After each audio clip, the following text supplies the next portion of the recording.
검찰이 다음 달 총선을 앞두고 대선 개입 여론 조작 의혹 수사에 다시 속도를 내는 모습입니다. 검찰은 최근 관련 보도를 한 현직 기자를 소환 조사했는데 총선용 기획 수사라고 반발했습니다. 김지수 기자입니다. 검찰은 지난 대선 당시 윤석열 대통령 후보에 대한 허위 보도가 계획적으로 이루어졌다고 규정하고 수사를 진행 중입니다. 윤석열 대통령이 과거 부산저축은행 수사를 할 때 대장동 대출 브로커 조우영 씨에 대해 봐주기 수사를 했다는 의혹 보도들이 문제가 있다는 겁니다.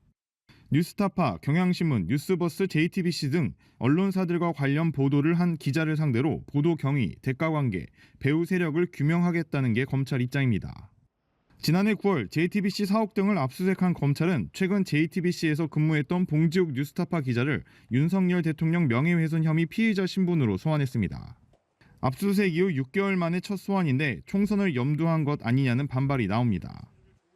저는 이번 사건을 검찰이 사전에 기획한 총선용 기획 수사라고 주장해 왔습니다. 6개월 넘게 아무런 연락이 없던 검찰이 총선을 불과 10여일 앞두고 저를 불렀습니다.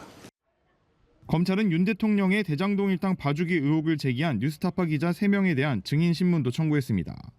참고인 조사를 위한 출석 요구에 불응하자 강제 구인할 수 있는 절차에 들어간 겁니다. 다만 특별수사팀까지 구성한 지 수개월이 지난 상황에서 수사 장기화 논란과 기획수사라는 반발에 검찰의 부담도 커져가는 모습입니다.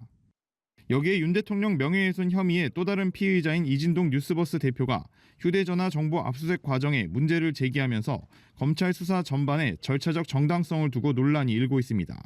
연합뉴스TV 김지수입니다.